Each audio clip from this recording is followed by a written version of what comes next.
2008 থেকে 2025 সাল অবধি যে সমস্ত খেলোয়াড়রা পার্পেল কাপ উইনার হয়ে আছে 2025 অবধি 18টা সিজনে, তো একবার দেখে নেবো। একবার 2026 সালের তো আর মাত্র 3টে দিন মাঝে বাকি। 2008 সালে হয়েছিল সোহেল তানভীর রাজস্থান রয়্যালসের হয়ে 22টা উইকেট পেয়েছিল। 2009 সালে আরপি সিং ডেকান চার্জার্সের হয়ে খেলেছিল, 23টা উইকেট পেয়েছিল। 2010 প্রজ্ঞান ওঝা ডেকান চার্জার্সের হয়ে খেলেছিল, 21টা উইকেট পেয়েছিল। 2011 লাসিথ মালিঙ্গা মুম্বাই ইন্ডিয়ান্সের হয়ে খেলেছিল, 28টা উইকেট পেয়েছিল। 2012 মর্নি মার্কেল দিল্লি ডিয়ার ডেভিলসের হয়ে খেলেছিল, 25টা উইকেট পেয়েছিল। 2013 ড্রায়ান ব্রাভো সিএসকের হয়ে চেন্নাই সুপার কিংসের হয়ে খেলেছিল, 32টা উইকেট পেয়েছিল। 2014 মোহিত শর্মা সিএসকের হয়ে খেলেছিল, 23টা উইকেট পেয়েছিল। 2015 ব্রাভো সিএসকের হয়ে খেলেছিল চেন্নাই সুপার কিংসের হয়ে, 26টা উইকেট পেয়েছিল।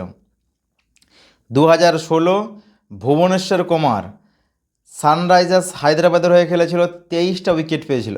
2017 ভুবনেশ্বর কুমার সানরাইজার্স হায়দ্রাবাদের হয়ে খেলেছিল, 26টা উইকেট পেয়েছিল। পরপর ভুবনেশ্বর কুমার সানরাইজার্স হায়দ্রাবাদের হয়ে 2016 এবং 17 সালে কিন্তু পার্পেল কাপ জয়ী হয়েছিল। পার্পেল কাপ জয়ী হয়েছিল 2016 এবং 2017 সালে। সবচেয়ে বেশি উইকেট পেয়ে Bhubaneswar Kumar back to back পরপর 2 বছর কিন্তু পার্পেল কাপ জয়ী। 2018 সালে তোমার অ্যান্ড্রু টাই কিংস 11 পাঞ্জাবের হয়ে খেলেছিল, 24টা উইকেট পেয়েছিল। 2019 ইমরান তাহির সিএসকের হয়ে খেলেছিল, 26টা উইকেট পেয়েছিল। 2020 ক্যাগিসো রাবাডা দিল্লি ক্যাপিটালসের হয়ে খেলেছিল, 30টা উইকেট পেয়েছিল। 2021 Harshal Patel RCB royal Challengers Bangalore হয়ে খেলেছিল, 32টা উইকেট পেয়েছিল। এবং 2022 যুবেন্দ্র চাহাল রাজস্থান রয়্যালসের হয়ে খেলেছিল, 27টা উইকেট পেয়েছিল। 2023 মোহাম্মদ শামি গুজরাট টাইটেন্সের হয়ে খেলেছিল, 28টা উইকেট পেয়েছিল।